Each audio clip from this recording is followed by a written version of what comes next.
I'm Stanley Talbert, the Senior Advisory for the Christian Community for Cornell West's 2024 presidential campaign, and I am moderating our conversation today. It's so good to see everyone. Thank you for being with us for this very important conversation. I would like to recognize two of our campaign managers, Kiana Dent and also Madeline Merritt. It's good to have our prolific, visionary, and brilliant co-campaign managers with us today. Our policy pillars are rooted in truth, justice, and love. Truth, justice, and love. And it's imperative that we bring our policy pillars to life through a series of discussions with policy experts, advocates, and scholars. As we continue with our policy pillar hours, power hours, we will be in conversation with leading experts throughout the country. And today we are beginning with racial justice. So after introducing our panelists, we'll begin with 5-minute insights from each expert, beginning with Council Member Charles Barron. Afterward, Dr. West will share his vision for racial justice through his policy platform. Next, we will engage in a conversation between our experts and Dr. West. Now I will introduce each of our panelists. We have Council Member Charles Barron, who is a New York City Council member and has been a community activist for over 50 years. In 1969, in need of a vehicle to express his desire for justice, Barron joined the Harlem branch of the Black Panther Party. After his Black Panther experience, he attended New York City Community College, now known as New York Technical College, where he obtained an associate's degree. He is a founding member of the Brooklyn-based organization Operation Power, people organizing and working from empowerment and respect. Charles Barron is known as a fearless fighter for human rights issues. He is described as an unbought and unbossed, speaking truth to power and delivering for his community and beyond. Charles is married to Inez Barron. Let's give it up for Council Member Charles Barron. We're excited to have him. Yes, yes, yes. And next we have India Walton. Born and raised on Buffalo's east side as one of 6 children, Walton became a full-time working mother at the age of just 14. She earned her GED while pregnant with twins who were born prematurely, an experience that inspired her to become a nurse in the same NICU where her boys' lives were saved. As a healthcare worker, Walton became a representative of the 1199 SEIU union, standing up for both workers and patients from picket lines in Buffalo to the steps of the U.S. Supreme Court, where she was invited to speak at a national women's rights rally in 2014.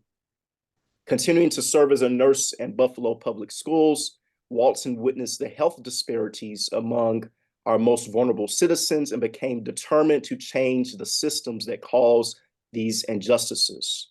Walton's commitment to systemic change called her to become a community organizer for Open Buffalo, establishing herself as a thought leader on a wide range of issues, including criminal justice reform and fair housing. Her work on the latter led her to be named the founding executive director of the Fruit Belt Community Land Trust, for which she worked with longtime residents to develop permanently affordable housing. That's incredible.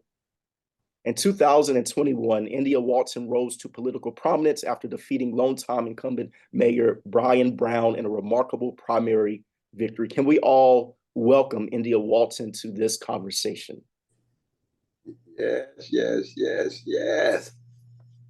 And last but not least, we have Qasim Shabazz. Born and raised in Omaha, Nebraska, Qasim is the co-founder of the Black Agenda Alliance, whose is to change the narrative in the Black community socially, economically, and culturally to lead to transformational and generational change. Their agenda is to strengthen the Black family, spearhead and promote Black psychological, spiritual healing and wellness, develop Black economic independence, advocate for political education, power, and involvement, grow Black educational independence, and empower. Can we invite and welcome Brother Shabazz to this conversation? We have panelists, as you can hear from their short bios. We know that they have done much more in their communities. And at this time, we would like to welcome and invite our first panelist, our first expert, Council Member Charles Barron, to provide insights on racial justice and racial justice policy in 2024. Well, thank you so much. It's indeed an honor to be on tonight with my friend of over 40 some odd years, 44 years, I think it was, Dr. Cornel West, and supporting his campaign. But I wanted to, first of all, I'm a former city council member. After 22 years in the electoral arena, we was a state assembly. We won the city council seat in New York City and New York State. And my wife, Inez, she also was both. We did a flip on them. I won the city council, she won the state assembly. When I was term limited out of the city council, she won my seat and I took her seat. So they sick of us Black radicals being in their face 24/7. But I wanted to start off saying about racial justice. First and foremost, we live in a colonial capitalist system. Colonialism is the major problem. Race is the ideology of a colonial capitalist system with a foreign policy of imperialism. So when we fight for racial justice, let's make sure we're not fighting for inclusion into a colonial capitalist system. And let's not make the mistake of integration or diversity or equality into something that needs to be dismantled. So we believe that revolution is the solution. But in the meantime, as we had in the Black Panther Party, we had an in the meantime strategy. Revolution is the solution. Capitalism must go. Socialism, or a form of African communalism, is a better system for the people of the world, not just the United States. And that's what we fight for in my beloved Brooklyn, Operation Power. Power is the great equalizer. When you have power, racism becomes irrelevant because you have no power over our communities. The power for the Black community, which is like a domestic colony under a colonial capitalist system, we need to control every institution in our community, especially the police. Having said that, one of the racial challenges and colonial challenges in our community is gentrification. We successfully stopped gentrification in my beloved East New York. Why? Because we were talking about power. We had the power in the city council to determine what's going to be built on city-owned land. If Donald Trump came to my beloved East New York on Alabama Avenue and said he wanted to build Trump Towers, he has to come see the Black Panther, because it would be the decision of the local council member to approve that project.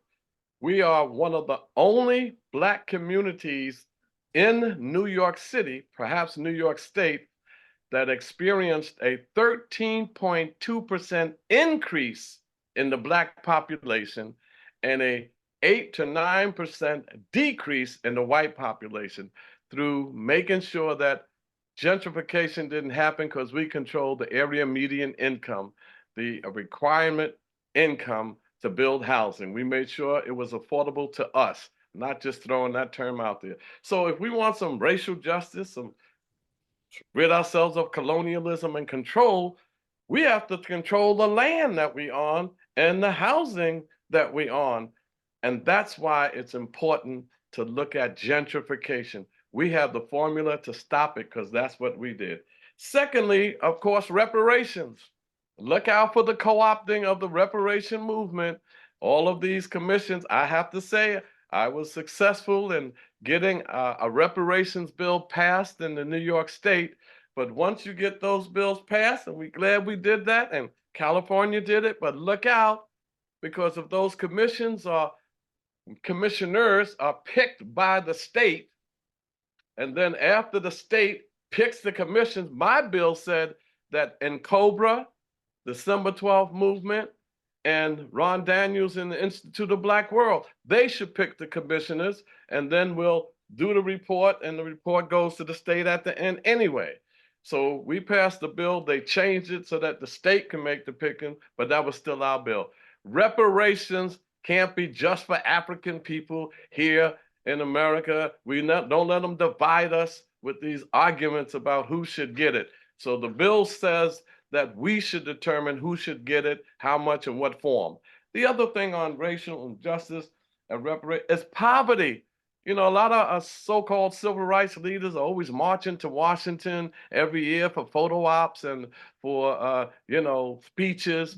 But Dr. King, when he said he was going in 68 before he died, he wasn't going for more speeches.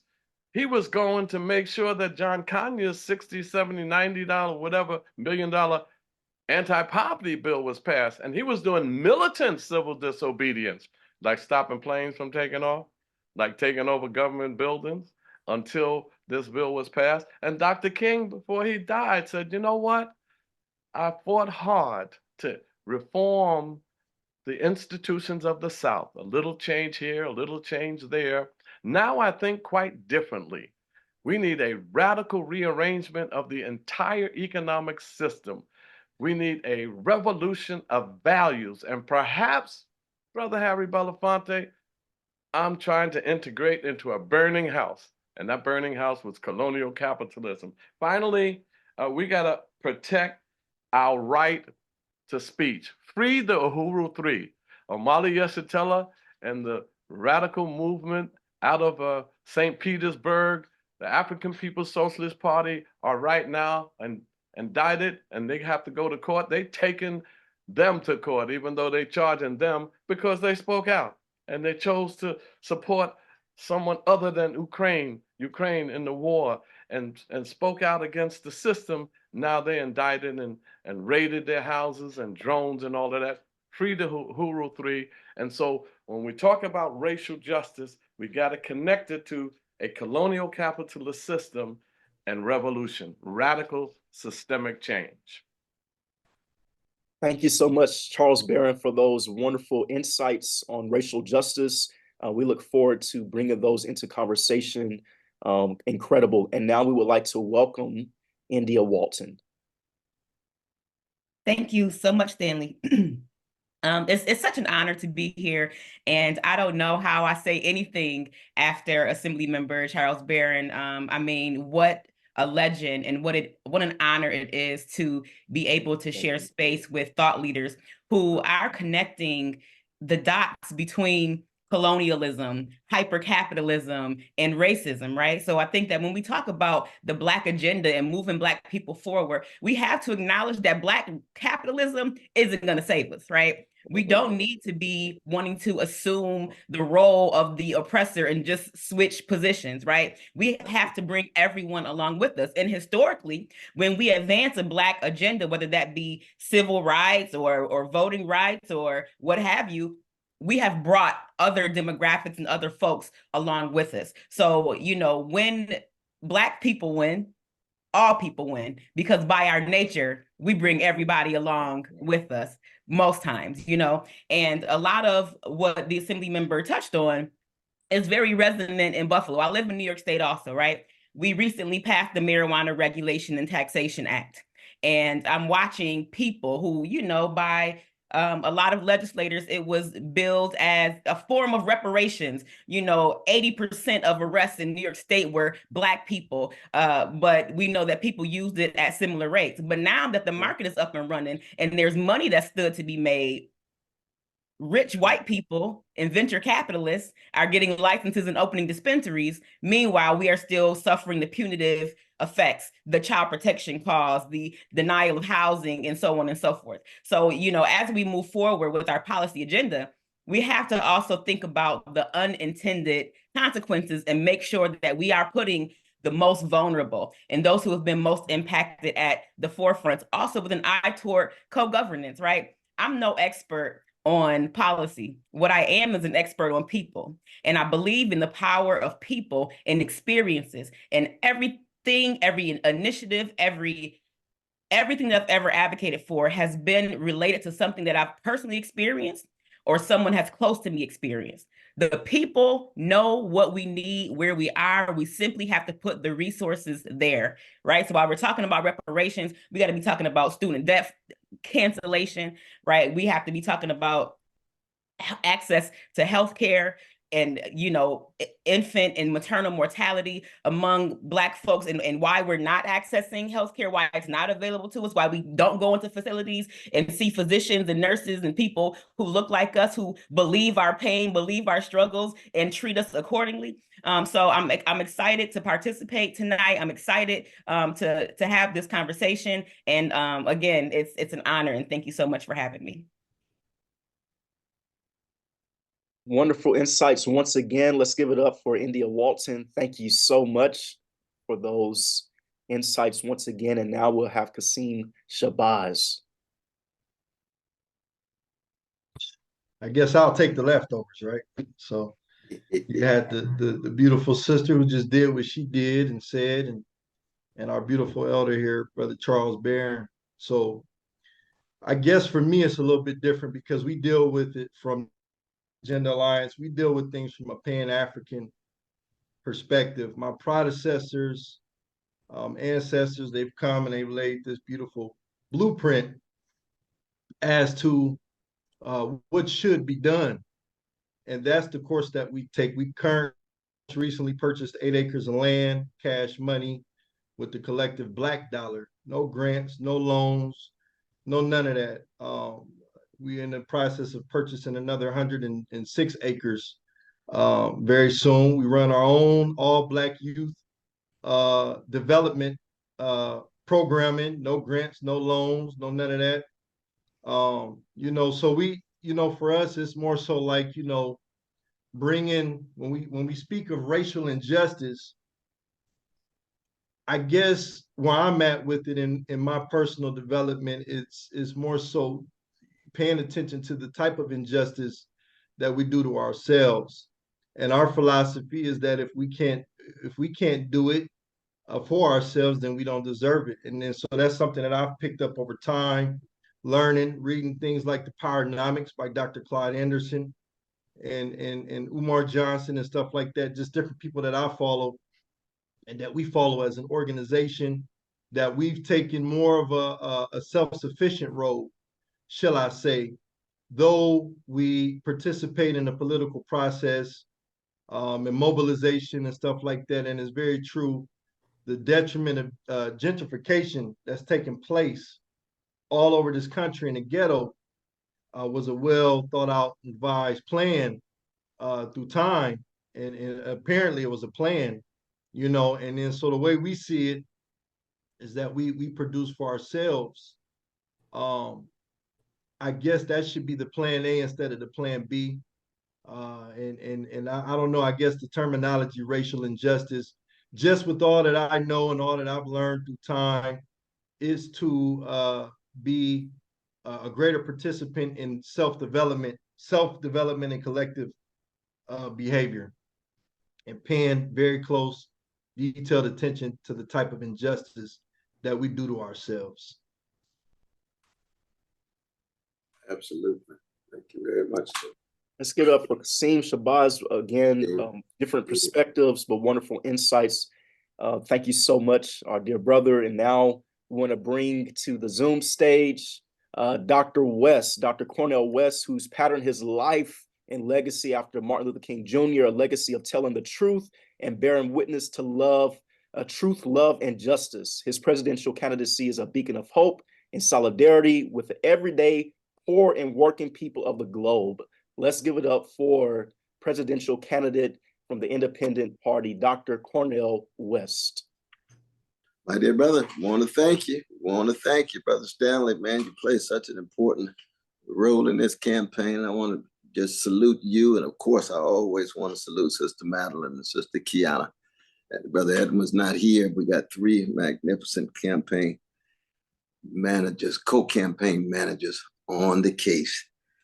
I want to begin with Brother Charles. It's true, we go back 45 years. We've been in so many foxholes together. We were there, the National Black United Front with Reverend Herbert Daltrey, both of us having been so deeply shaped by the legacy of the Black Panther Party, and he still added. Operation Power was the first organization to endorse his campaigns. I want the history books to know that. I want you all to know that. And I am deeply honored and humbled by that historic endorsement. My dear sister India, I want to salute you in your work, your leadership, your brilliance, and your courage. Thank you so much for being part of this conversation. There's been so many other conversations, both in the past, in the present, and I hope many in the future as well. Indeed, and Brother Qasim, I now recognize you, my brother. When we first got on the screen, I said, oh, I know him from somewhere. We were together in Omaha. You gave that powerful speech.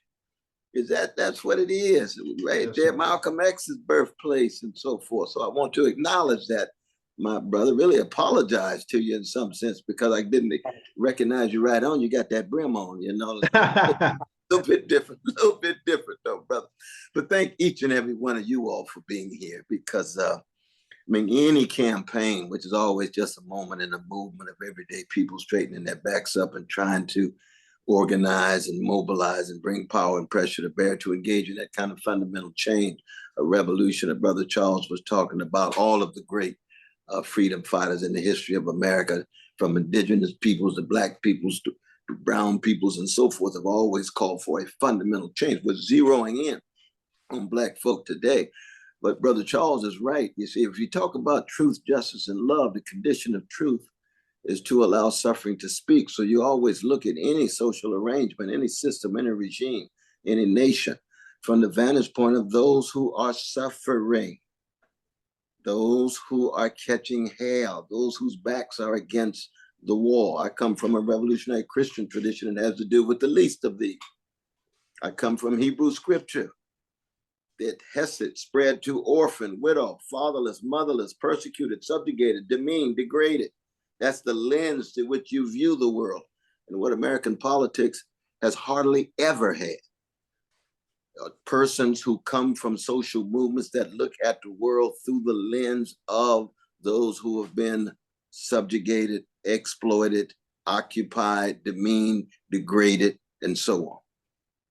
And so there will never be any fundamental transformation of the American empire without understanding the centrality of white supremacy as a way of keeping people pacified, keeping people blind, keeping people divided.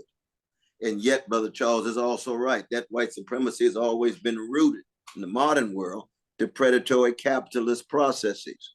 Profit, profit, profit, money, money, money, exploitation of workers, and the basic social needs of people, be it income, be it housing, be it healthcare, be it safe communities, are afterthoughts after the big profits have been made. That's called organized greed in the language of where I come from, which is not just the church and the nightclub, but the barbershop. In the barbershop, the brothers talked about organized greed running amok. And that's been too much the history of the country. Of course, you could argue that's true for every country. We talk about the American empire today. And so what we try to do is to connect a critique of that organized greed with the institutionalized hatred, which is the hatred of Black people, the hatred of people of color. And it spills over, hatred of women, gays and lesbians and trans and so forth, all those vulnerable peoples who are viewed as less than. But Black folk historically have sat at the very center after the genocidal attacks on our precious indigenous brothers and sisters that tended to push them into the margins of their own land. So that Black people have been at the very center. That's what the Civil War was all about. That's what the second Civil War in the 60s was all about. And that's what Trump is pushing the country toward. The next Civil War, in part, is all about. The connection between that organized greed, big money, big military, and the attempt to scapegoat the most vulnerable, beginning with people of color, immigrants, Black folk, women, and so forth and so on. So that what we try to do in this campaign is to simply say, hey, You know, I come from a great Black people, and the anthem of those people is lift every voice. So you come in with a spirit of humility. Let me listen to the voices of those who are suffering. And let me have a genuine care and concern and compassion for the hell that they are catching and their precious children and those in their community. And it spills over to all poor people. It spills over to all working people. But this campaign always begins on the chocolate side. How come?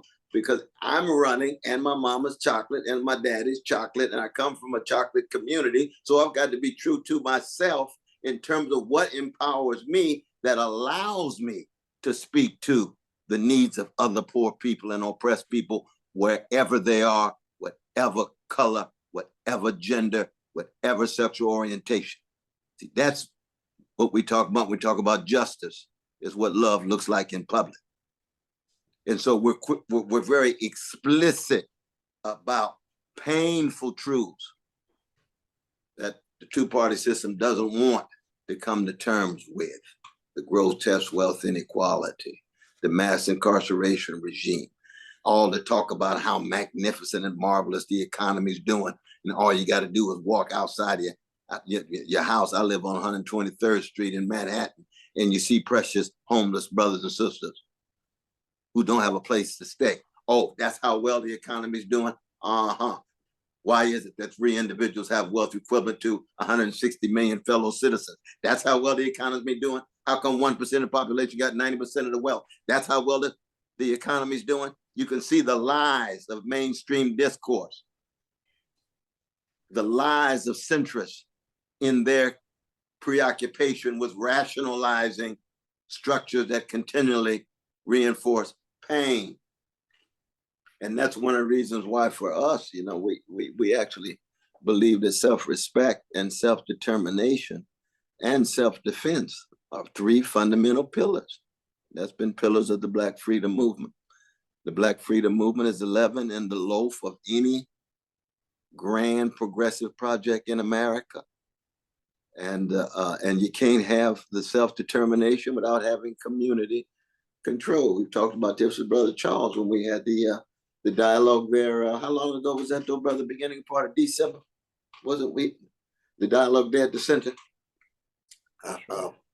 Very much so. And so when we look at all the different pillars, and we're still very much open to your insights and formulations and discernments here, of trying to acknowledge that we are going to be a voice and a force at this unprecedented historical moment in which it will be impossible to talk about public policy without talking about suffering Black people, suffering brown indigenous people, suffering Asians, suffering poor peoples of all colors, working peoples of all colors.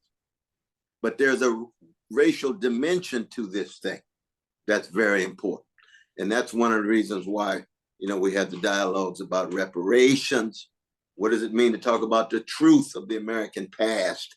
What kind of damage was done socially, politically, economically? What kind of repair ought to be promoted? What kind of reparations in response to that damage, and so forth? How do you make sure, in fact, that you got the genuine, I mean, I've been meeting a lot with Black farmers with my dear brother Lawrence Lucas and brother Michael Stovall and others, to make sure that they are treated fairly and have access to their land and not have their land stolen, to actually put an end to mass incarceration. Of course, that is the crime against humanity that brother Joe Biden was bragging about, given that he was one of the architects in 1994 crime bill. How do you talk about the disproportionate mortality rate for Black pregnancy? And here, of course, anytime you're talking about Black people, the vast majority of Black people are Black women, like my mother, like my sisters, and things like my daughter. And so we got to understand the specificity of Black women, even in talking about Black freedom. Sister Kiana and others have always talked about this in terms of trying to come to terms with some of the disproportionate burdens that Black women bear, because sometimes even not just the doctors, but the very instruments that they've come up with in medical science do not keep track of Black women suffering in the way in which they do. And I know that's a larger issue we won't get into, but that's very, very real indeed. The need for community control over police, need to bring an end to the endemic of missing, of murdered Indigenous women and so forth. And the acknowledgement of the fact that even given the fact that it will never be by voting in and of itself that we get fundamental change, that voting is still an important weapon. And it was just so sad to see the Democratic Party refuse to suspend the filibuster so that they couldn't pass the John Lewis voting rights bill, let alone the George Floyd Jr. Bill that would make sure that police had a tighter accountability and answerability to the community.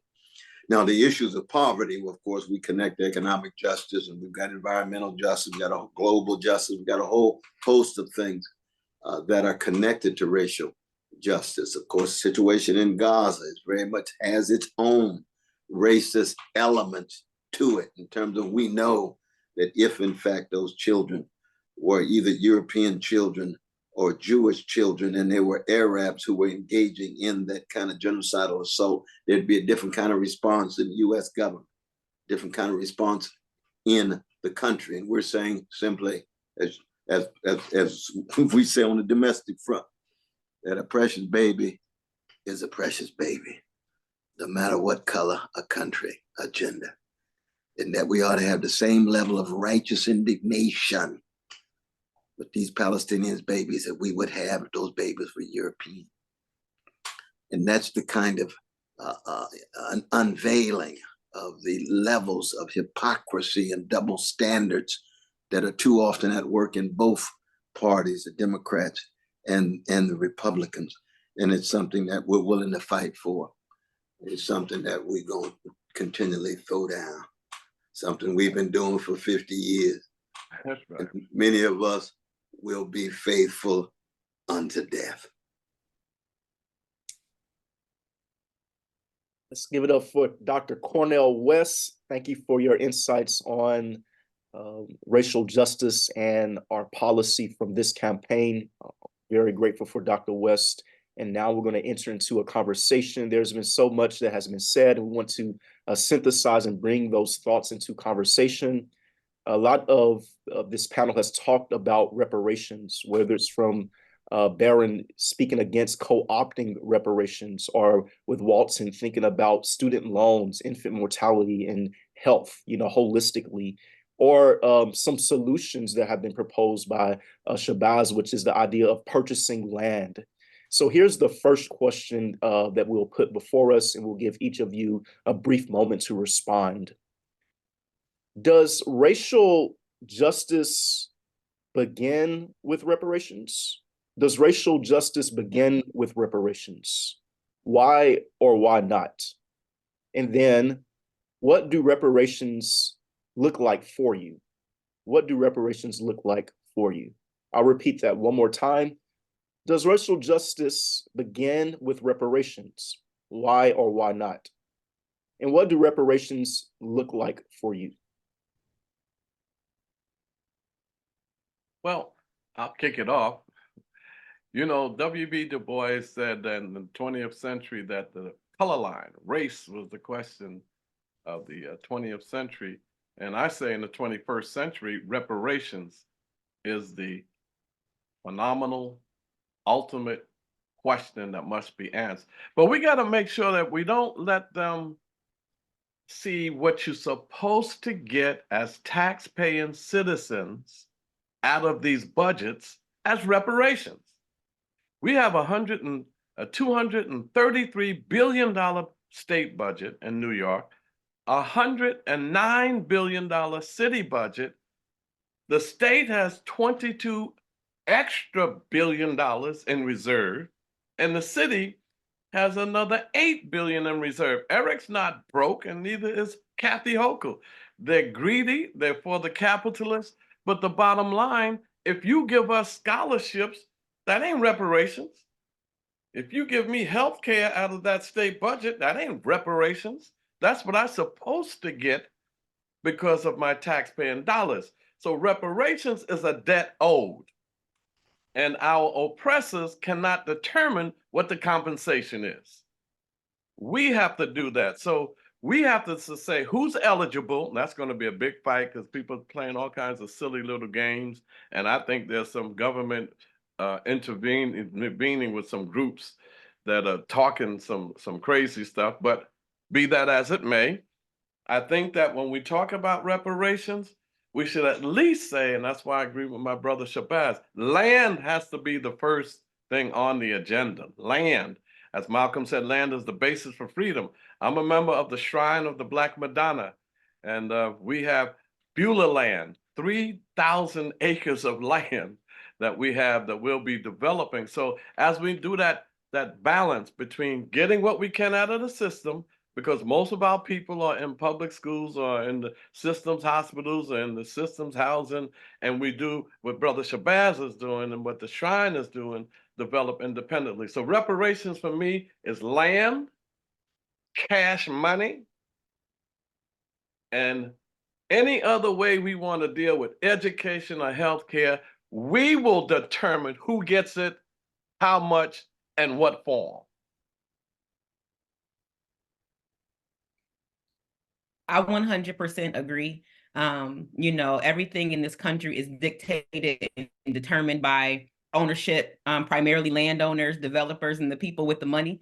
And even direct cash payments doesn't mean that we won't be denied the purchase of land by deed restrictions and the other unscrupulous methods they use to keep us out of participating in the dominant economy. So I do believe that land is going to be the key to our success. There's so much power in it. I think that is the least they can do. And I also agree that reparations does not absolve our government from providing basic social safety nets that we pay for, such as healthcare. And I mean, you know, while we're talking about land, housing has been commodified to the point where people are spending 45–50% of their income on housing costs alone. Housing should be a human right. In a nation of this amount of wealth, no one should be on the streets. No one should be hungry. Every neighborhood should have access to food. But to Brother Shabazz's point, we have to be a self-determined people. And I think that co-governance and being able to have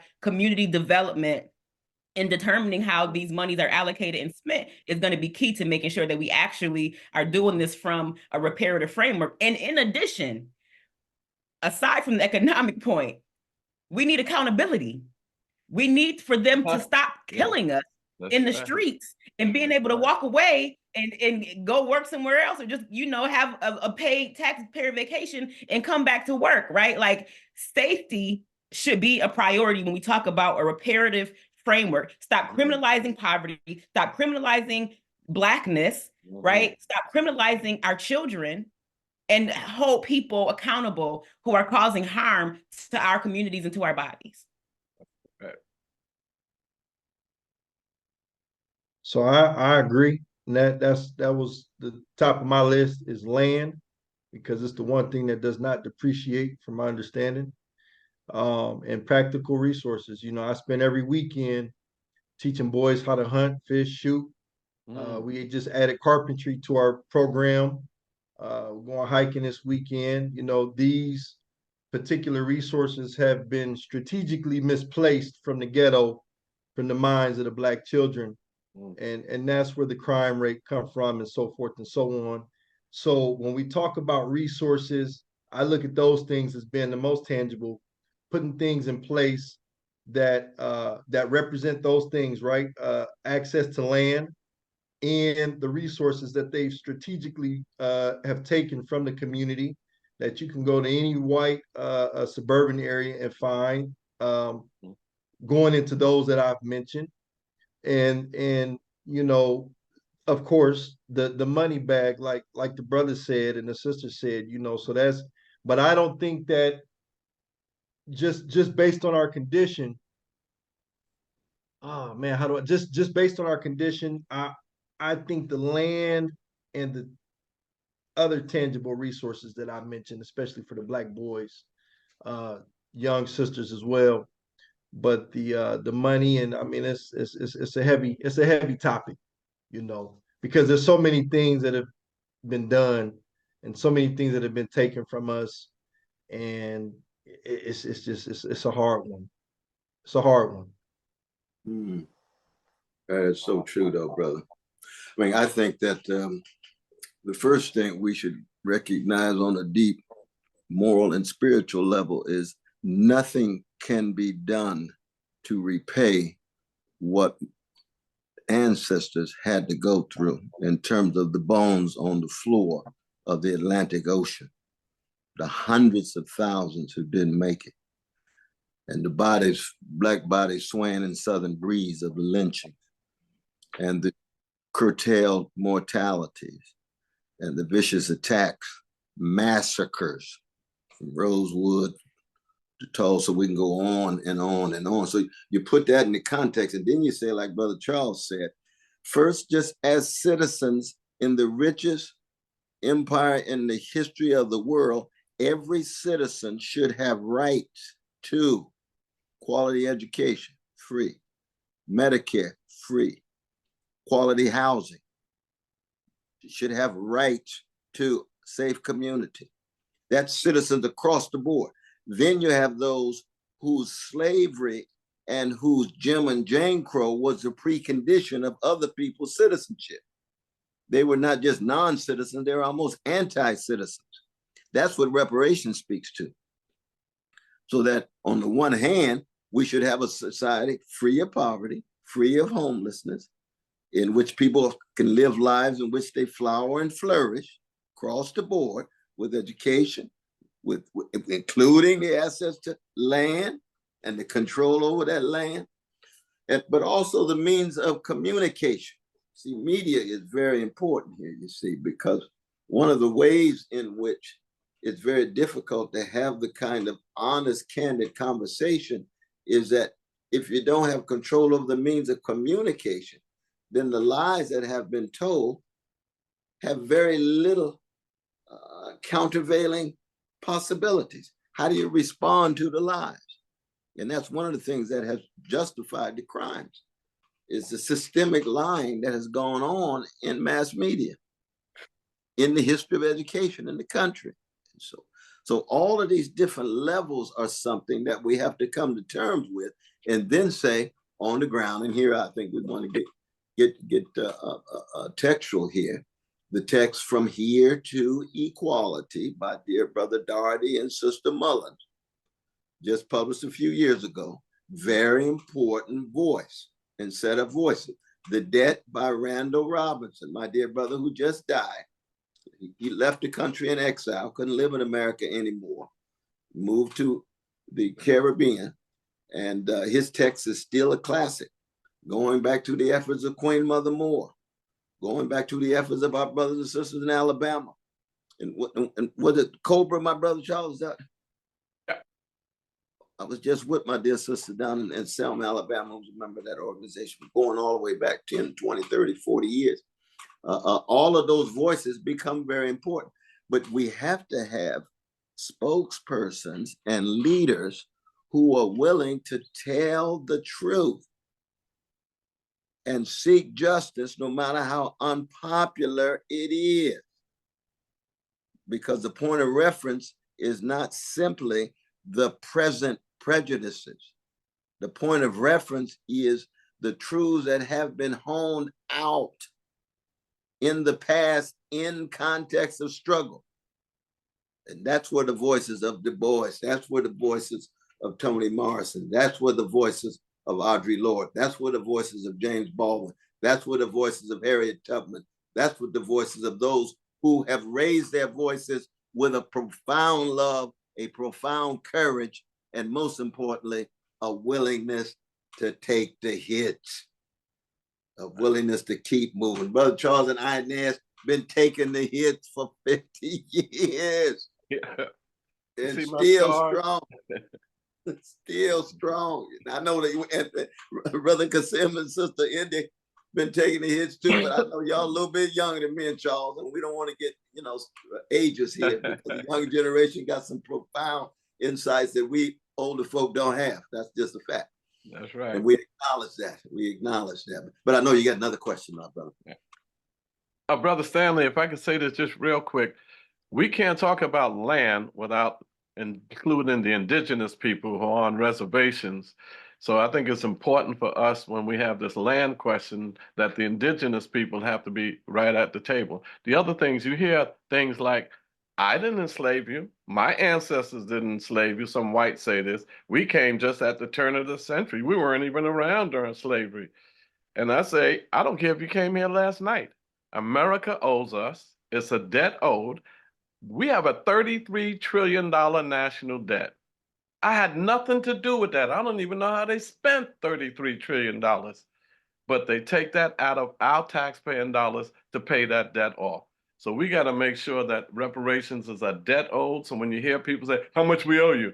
And you say 6 trillion. Oh man, that's the whole budget. Say, well, we could take a down payment, of $1 trillion here and there until you pay the whole thing off. And we paid the Japanese in 1988. They got 1.6 billion under Ronald Reagan for their internment in 1942. I had nothing to do with that, but my taxpaying dollars went to pay for that. Pay the African, it's time. I think that's a wonderful insight. What do we think about reparations in the context for Black and Brown people, especially when we think about our indigenous brothers and sisters? Does anybody else want to speak to that? I'm gonna be transparent because that's what I do. As even with the reparation question, I don't think that we're in a position to focus on anybody else, and that's my honest opinion. I don't think brown people include us in their dialogue, but that's just me, and I believe that some of us, at least where I'm at and where I come from, we begin to just focus on us. I don't have any more energy to focus on brown and the so-called, because we're just as indigenous if we really want to get down to it. You see what I'm saying? So I just, that's why some of the questions are a little, because I see things one way, but because that's the condition that America have imposed upon me. You see what I'm saying? Is that I don't have time or energy to focus on anybody else but people who look like me. If that makes sense, so I'm that guy, for me it's us first. And those are my comments.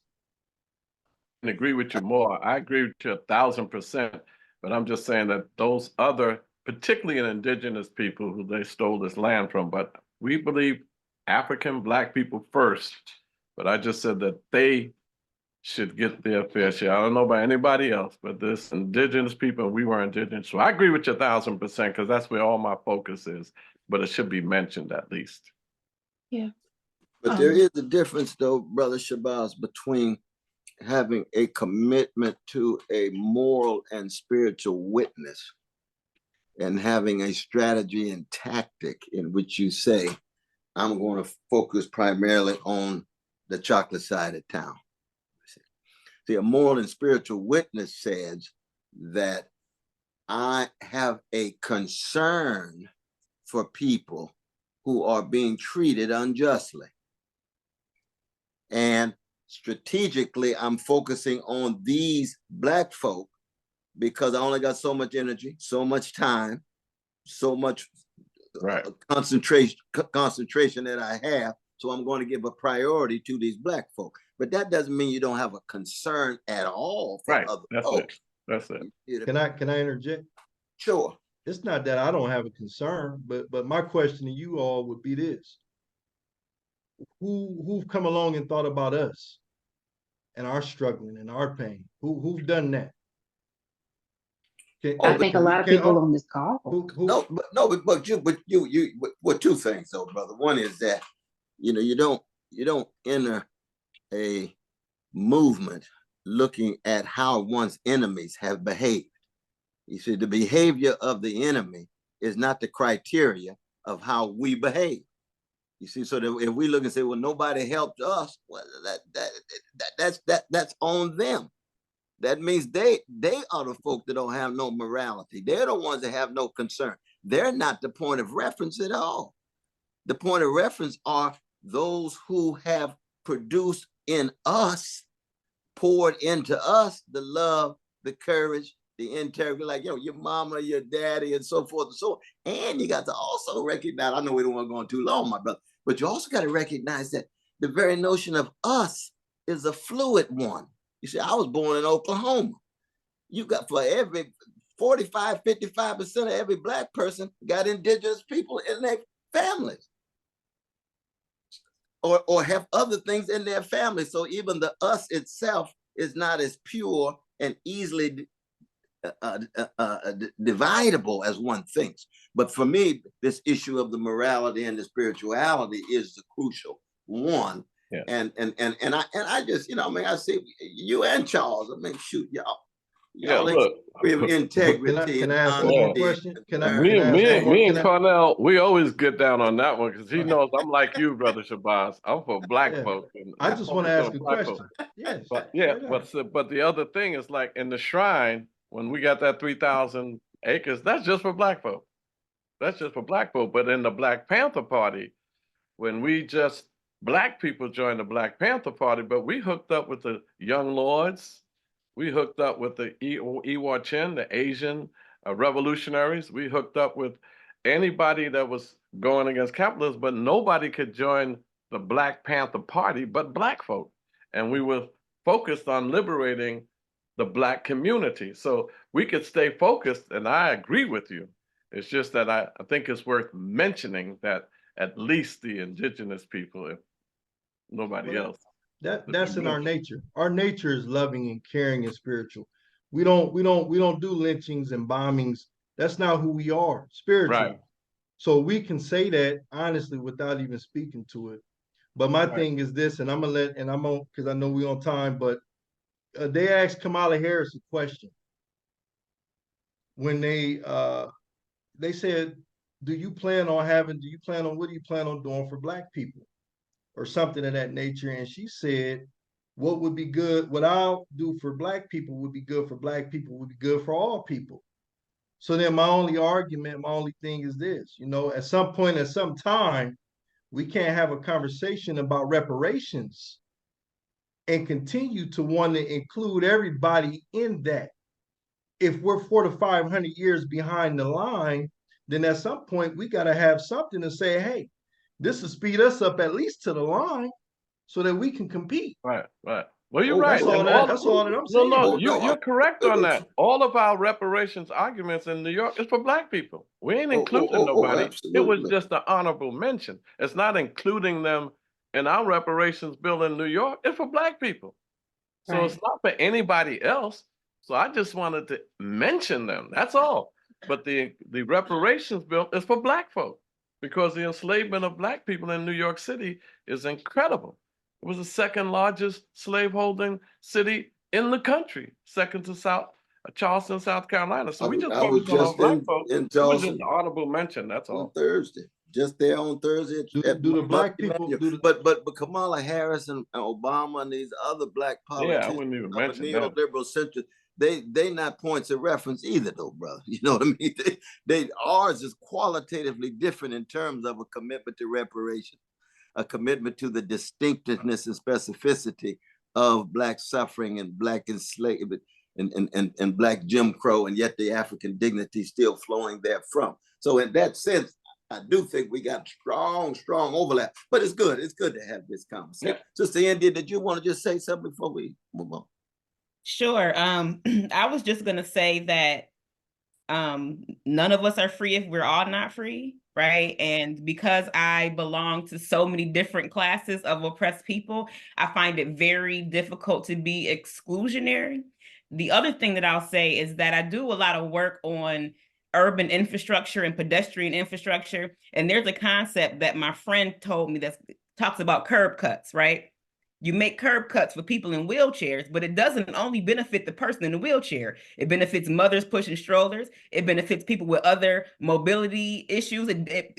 Even the person that's pushing a cart of groceries up the street. So like I said in the very beginning, when we do things that benefit Black people, everyone else is elevated as well, because that's just the way, that's what's in our DNA. And my hope for the rest of this conversation is that we approach it from a position of abundance. There is enough land, there's enough resource, there's enough money for all of us to thrive. And that's the kind of culture that I want to build for all of society. These are some wonderful insights. Once again, I hate to move from this question. It's good So stuff. good. Good It's such a stuff. rich dialogue. We have 2 more questions. We're going to ask for brief responses. And for those of you, we see you who have raised their hands or put questions in the chat. Our campaign team is keeping note of those, and we'll get to as many as we can before our time concludes. We're going to ask for brief responses to this next question. Where are we in terms of seeing the vision of the civil rights movement enacted? And where do we need to go to see true racial justice? And we talk about the civil rights movement, we mean that broadly construed. We know there are many iterations, right? We might call it the human rights movement. But in general, where do we see the vision of the civil rights movement enacted? And where do we need to go from here in terms of implementing racial justice? I'll take this first. Pedal on the gas, pedal to the metal. We are nowhere near where we desire to be, nor we're near the dominant parties, what have you believe that we are, right?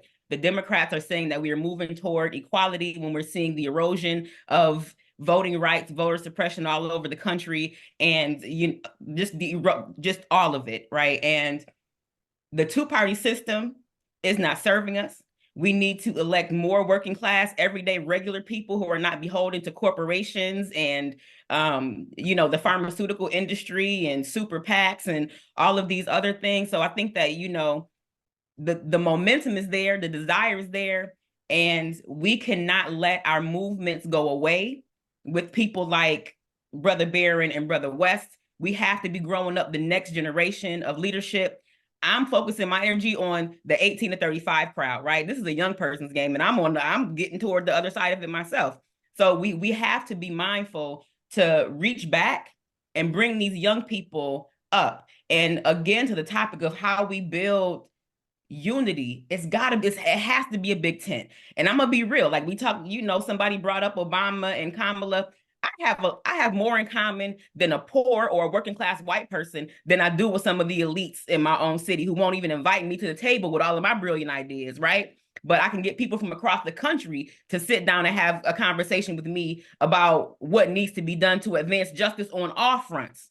So, let's be real about the dangers of capitalism and the dangers of not having the solidarity among class, right? We are not going to create a broad-based movement if we exclude people. This is about working people. This is about working people. This is about Black people. This is about poor people. This is about women. This is about the people who strap all the troubles and woes of society when society fails us on our backs and keeps this shit moving. So yes, we're not that far away, but we're also not that close. And we have to continue to be diligent and work hard and find alternatives. Like, we got to stop with this vote blue no matter who. That's not it. That's not where we're going. And we have to be building a new system while we are dismantling the old one. Well, here's where I come in with my brother Shabazz. I'm not looking for civil rights movements. I'm not looking for revive a civil rights movement. Be honest with you, putting all my cards on the table. The BLM to me is not Black Lives Matter, it's Black Liberation Movement. And that's what we were brought up with. So I'm trying to liberate the Black community. That is my goal in life. I'm 73. I have more years in than I have left. So my thing is to see the Black community liberated. Every time I get involved in coalitions, everybody benefits but us. So my focus is similar to Shabazz in that we have to be, as Black people, we have to liberate Black people and be focused on that. I understand we can't change a whole lot without forming coalitions and alliances with others.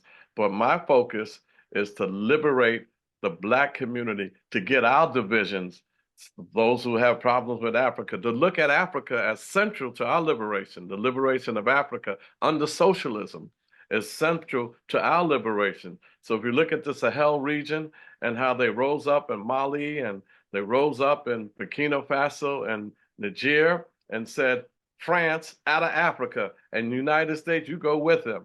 And they've taken over the resources of their own communities. Just like Brother Shabazz is developing resources here, we need to connect to Africa. So I'm in this for African liberation and for the liberation of African people and Black communities here. And when we do that, then we can form alliances with whomever we choose. But I think the focus for us has to go beyond voting rights and civil rights, because I close it with this. In New York State, we have a Black mayor, we have a Black head of the assembly, a Black head of the Senate, we have a Black attorney general, we have a Black speaker in the city council, we have Black borough presidents, we have so many Black faces in high places, and we have Black poverty off the hook, Black homelessness off the hook, because there are neo-colonial Black puppets of the Democratic Party. And that's what we have to get rid of. So I'm with you, Brother Shabazz, on this one. Appreciate it. I want to say again, what an honor and a pleasure.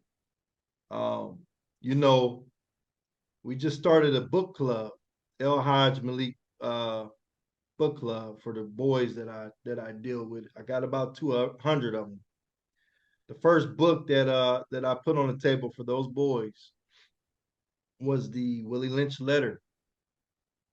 I paid very close and detailed attention to our circumstances. Here in Nebraska, a child is measured whether or not he's going to end up in penitentiary due to his third grade test scores. Okay, I am living a Black experience. I am definitely for all people because that's my nature. But you know, at the end of the day, you know, we're just going to need that extra push. We're going to need that extra lift when it comes to our own. I think that ultimately, you know, I think overall that's kind of where I'm at with it. You know, it's just that I don't think that I've never seen it. I mean, I'm only 39, you know, but I pay close attention to Garvey, to Malcolm, to, you know, to the Honorable Minister Louis Farrakhan and even yourself, Dr. Cornell, with all due respect, you know, and for me, it's just time for, you know, for us to have a little bit more than what we've had handed to us. Creating institutions in which and where, at least in Nebraska, you have Elkhorn, Ralston, Papillion, and I'm sure it's like this in other cities where you have all of these little white towns and then but the police officers, they come down to the ghetto to be police officers and terrorists and terrorize the communities. You know what I mean? So I mean it's a lot, you know, but I just feel like ultimately us in regard to what we need to really get ahead. And I do believe us getting ahead means everyone else gets ahead. No, that's powerful though, brother. That's powerful.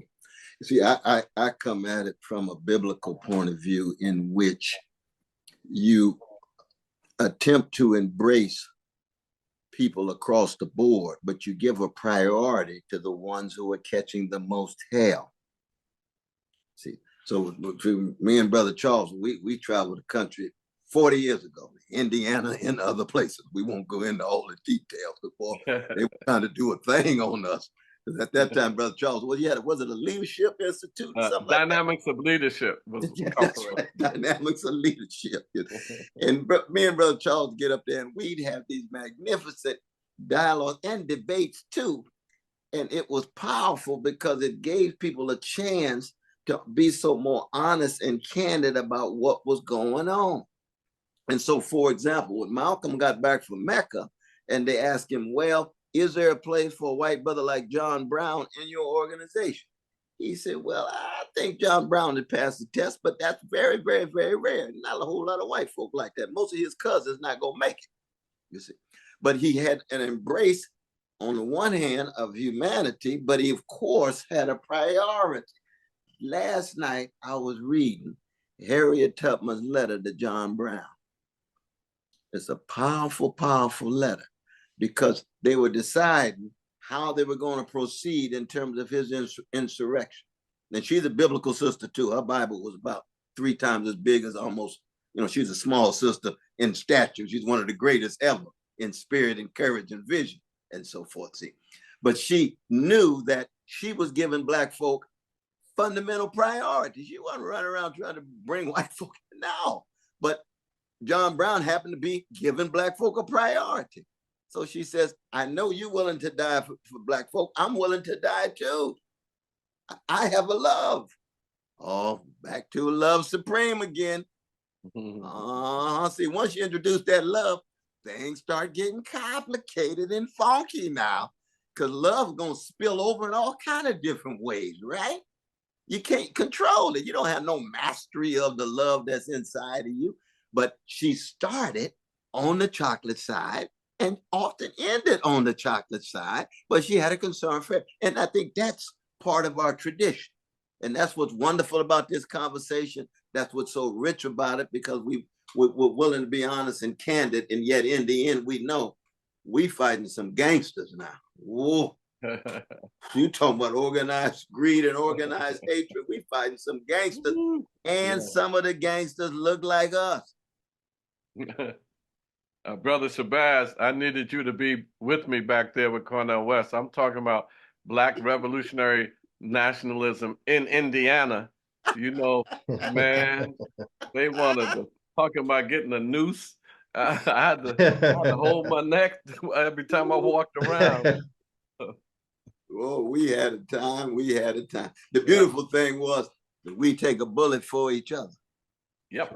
That's how much I love that brother. That's how much he loved me. And, right. And Sister Inez, the exact same thing, same tradition, same courage, same vision, same consistency.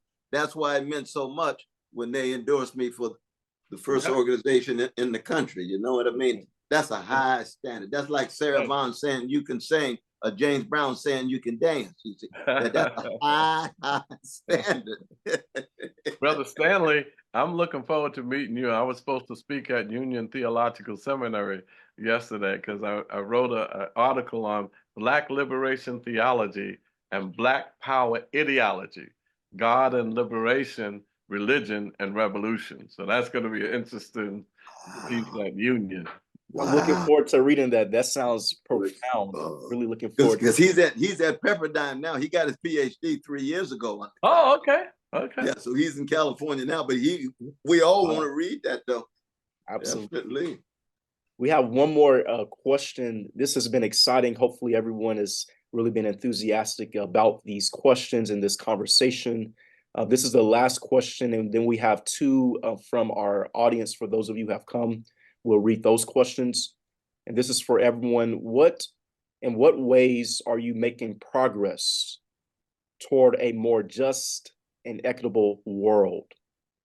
What ways are you making progress toward a more just and equitable world? And what brings you hope? It brings me hope because I remember what Amilcar Cabral said, the great revolutionary from Guinea-Bissau. He said, bear in mind, the masses of people are not arguing about ideas in your head. They're looking for material benefits and a future for their children. Tell no lies, mask no difficulties, and claim no easy victories. Now, I'm excited because, as Cornel mentions in his campaign, we have to stop the American empire. Empires rise and fall. Remember, they had the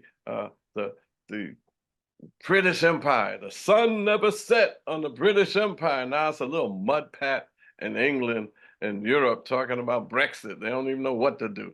So these empires rise and fall because they have military might and economic wealth to scare the world, but they always fall. No form of our oppression has ever been permanent. That's right. Never been permanent. Harriet Tubman said, let's get up on out of here. People say, you crazy? You can't leave plantation slavery. They'll cut off your limbs.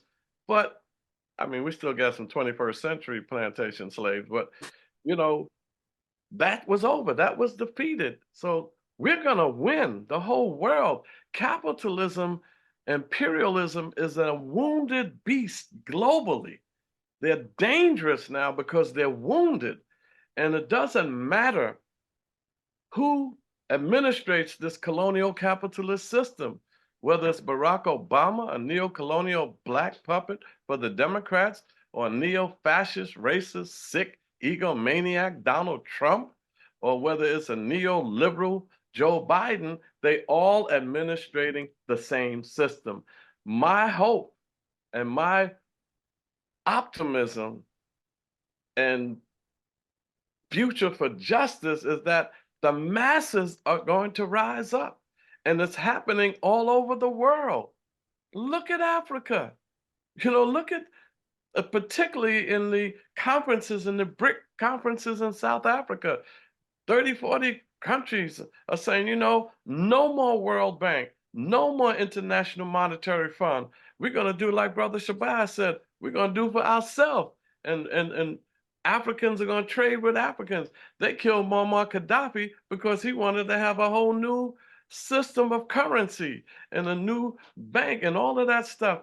So if you just look at your neighborhood and you see the poverty and unemployment and the police brutality and you get overwhelmed by that, you're missing the global movement. Anti-imperialism, anti-empire building, anti-capitalism. You think that they're going to win because of what they're doing in Palestine? No, sir. No, ma'am. That the whole world, they're going to pay for that. They're going to pay for that. So I'm just excited to be a part of this movement. I wake up every day and just always remember that if you focus on your oppression only, you'll be depressed.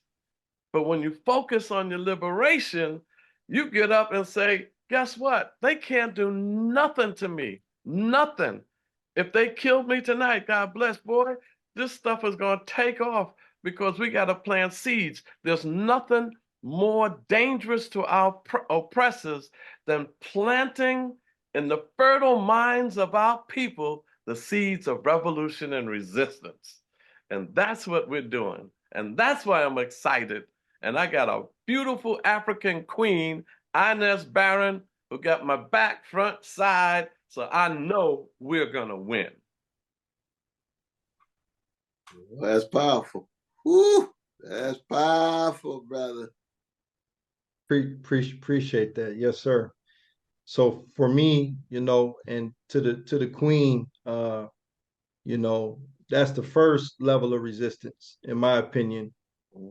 So I sustain my home, my queen, and my children as an act of war against us, in which they've done everything they can to dismantle our families.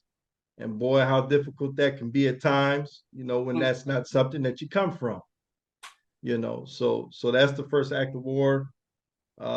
Things that I contribute to. We are currently forming a union of Africans here in Omaha between Afro-Americans, the Somalis, and the Sudanese, South Sudanese.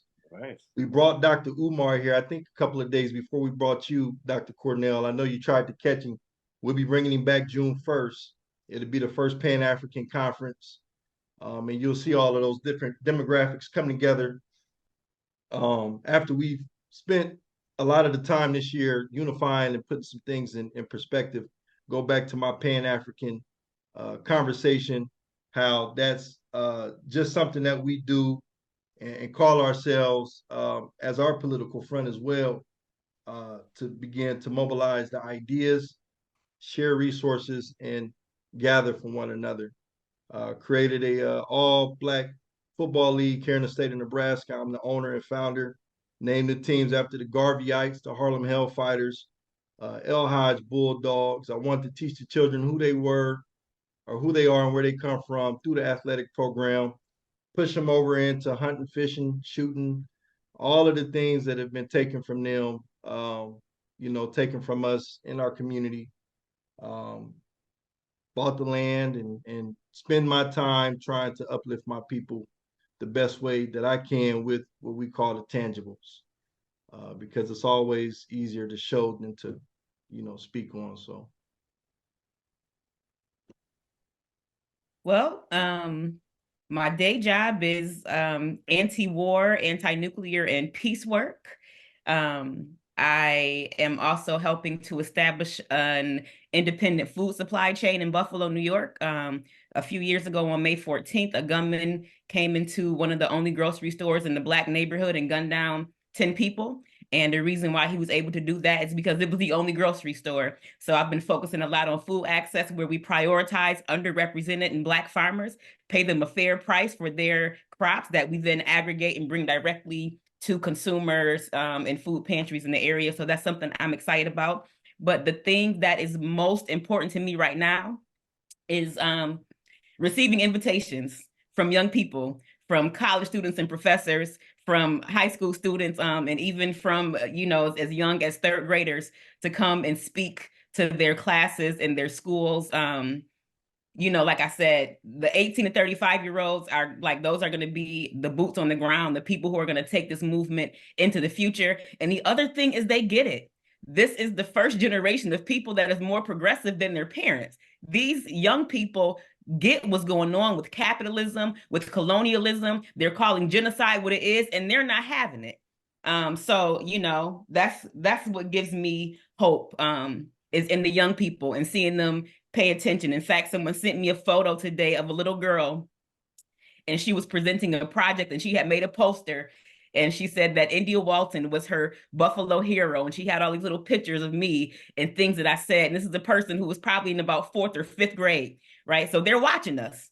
They're paying attention to what we do and what we say, and we are empowering them. We're giving them the knowledge to know that they can make a difference. They don't have to come from a family of lawyers or doctors. They can come from the east side of Buffalo, just like me, and be sitting on the same stage with great people like you all here. So that's what really excites me. Well, that's a beautiful thing. I think we just have to remember that hope is not just a virtue, but it's also a verb.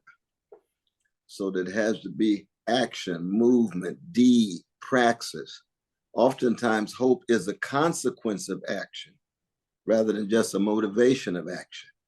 What Brother Charles was saying, if you just look up and be a spectator and you're not acting, it's hard to be full of hope.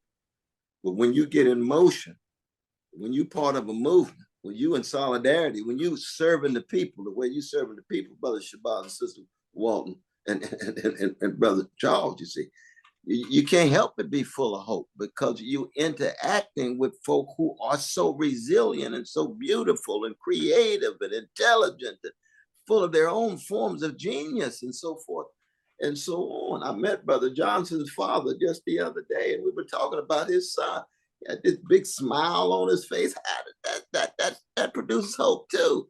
That sparkle in their soul, that kindle in the heart. You see, that goes from one generation to the next. When I hear Brother Charles give the best speech in the history of the city council in regard to Gaza, and it's all over the internet. It is all over the internet. That's hope. Where does Brother get all of this eloquence and courage from? Good God Almighty, where is that coming from? And I'm reminded of what Sonny Rollins told me, one of the great colossuses of any form of artistry in the 20th century. He told Coltrane, because Coltrane was responding to some of these critics who said he didn't know how to play the saxophone. He was playing it so fast in giant steps. And he said, man, you don't pay attention to these folk. He said, keep track of the larger picture. And what is the larger picture? He said, what will Mary Lou Williams say? What Charlie Parker say? The ones who are doing the work, not the ones who just sitting back talking, not the ones who just being spectators, bystanders. Now, the ones who are actually involved in the struggle itself. What would they say? That's why we always start off. What would Martin say? What would Fannie Lou Hamer say? Can we put a smile on their face? That's what this campaign is about. It's just this little moment in the movement of a great people, and we want to put a smile on their face. And they sustain the hope. And part of the afterlife of their hope is in the life of the hope that we live. And that's a beautiful thing. If humanity, blues, politics, music, but the bottom of it, as Whispers would say, it's a love thing. It is a love thing. Thank you so much, Dr. West. We're going to move to our final question. We have a little under 5 minutes.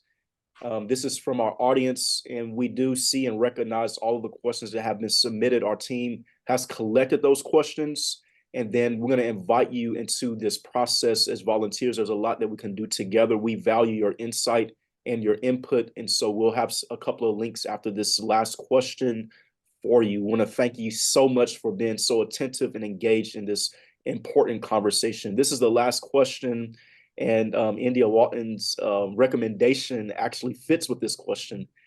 Does anybody have advice and suggestions for me and other youth on where to start? Who do we work with? Where should we go to be prepared and guided for the work that's ahead, or even the work that is in our field now? So this is a question about where do youth go? And that's a great question. One of the things we can do is invite India Walton. That's what she recommended, but we'll have this as a final statement, succinct statements from our panelists who have been excellent on this evening. Well, the first thing is you can stick around tonight because there will be some ways to get involved in the Cornell West campaign. And the other thing is find your local youth organization. Take every opportunity for leadership development, and just don't be afraid to put yourself out there. Find what you're passionate about and find a local org that is doing the work. And also, if you want to have a one-on-one with me and talk more about it, I'll drop my email in the chat. You can send me an email and we can sit down and chat. That's beautiful. That's beautiful. I definitely agree, and then I'd be willing to chat with you as well. But the way I started, of course, in the Black Panther Party and all of that, but after that, in the 1980s, when I moved to East New York, I started with my block association.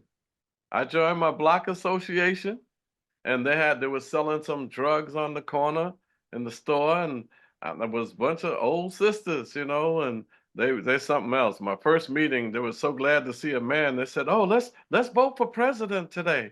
So I became the president at the first meeting, the first day, and I had them march up and down the block, and we said,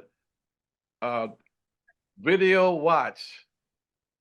Block under video watch, like they thought we had video cameras, put signs up, and we shut down that drug selling store, and in about 2 weeks.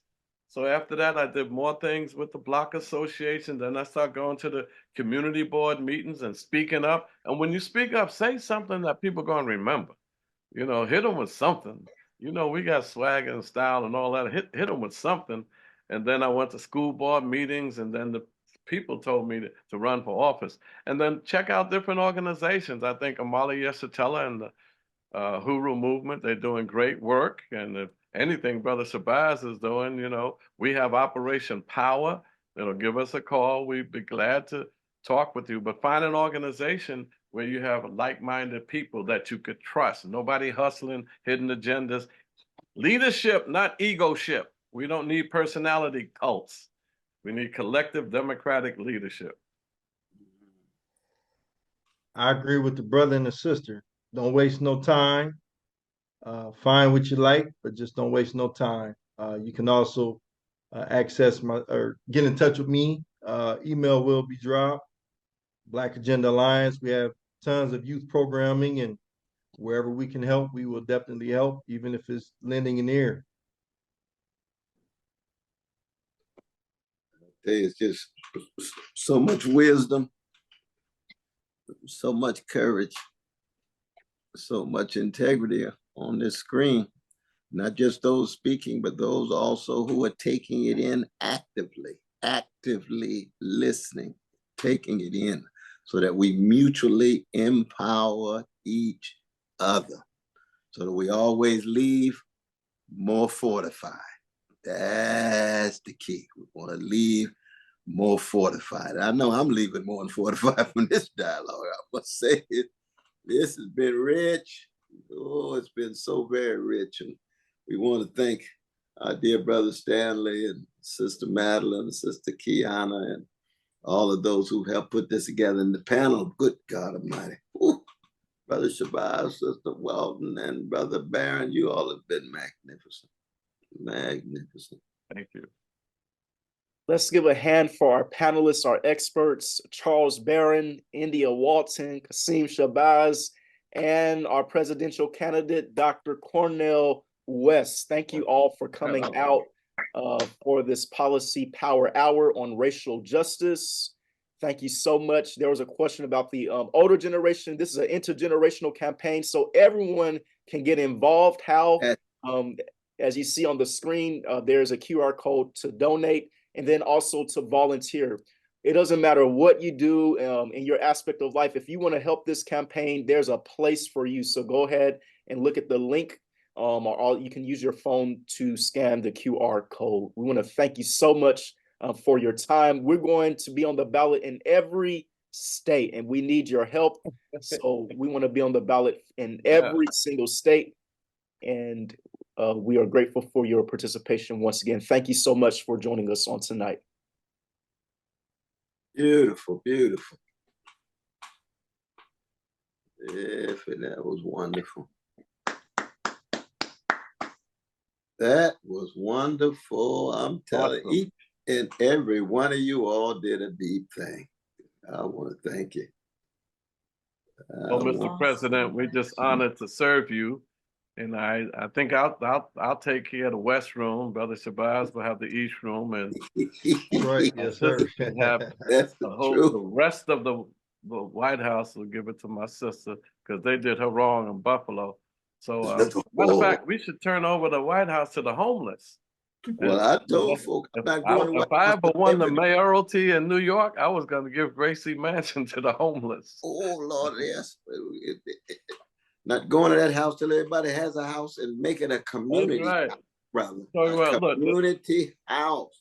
Lord. I told the governor when I was up in Albany, he said, you fight hard for the public housing. I said, you got a public house. Where do you think your mansion is? Isn't that the truth? Got a public. You living in the projects. You live in the public.